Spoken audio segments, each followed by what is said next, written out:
The governors of the state, in every state there is a governor, no? President of India can appoint all these governors, okay? And the lieutenant governors and the chief commissioners of the union territories. We know that at present we are having 9 union territories. And what is a union territory? Union territory is a small unit in our country under the in charge of the union government.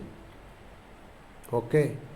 President of India can appoint lieutenant governors or administrators in these union territories. At present, Andaman and Nicobar Island, Ladakh, Jammu and Kashmir, Delhi and Puducherry are having lieutenant governors, and the remaining territories are having an administrator.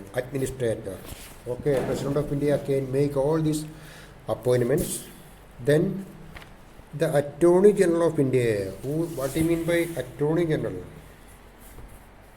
Attorney General of India is the Indian government's chief legal advisor and his primary lawyer is in the Supreme Court of India. Attorney General. Okay.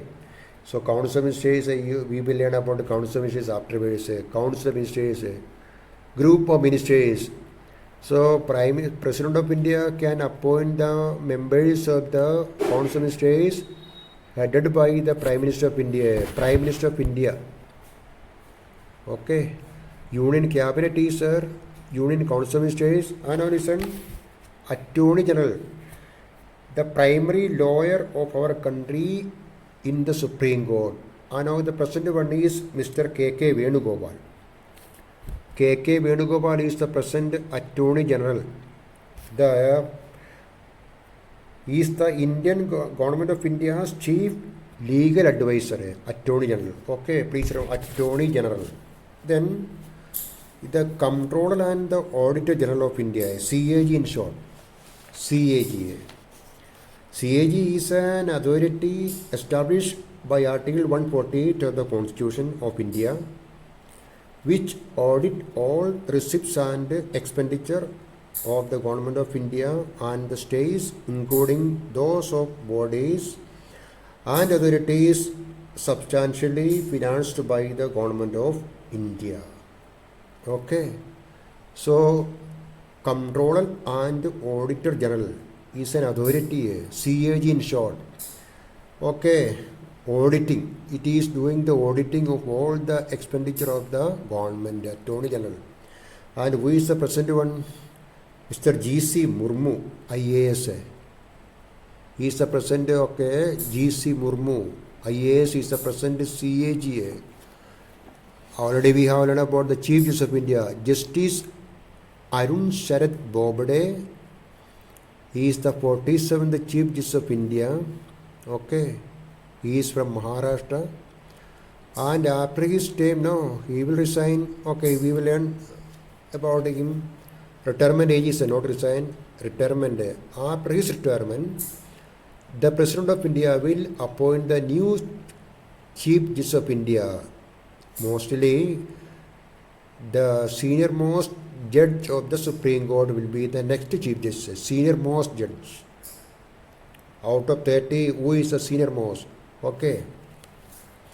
About CAG, and now the chairman and the members of the Union Public Service Commission, Union UPSC, no, we know that this UPSC is conducting the civil service examinations and many other competitive examinations.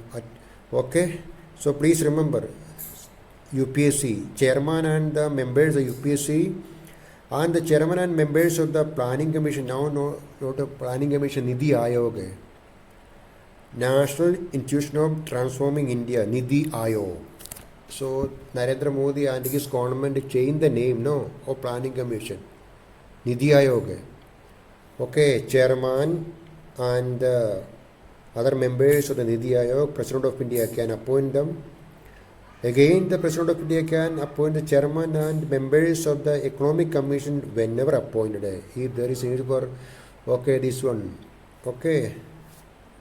So, as the chief executive, the President of India can make some appointments. So, please remember the appointments.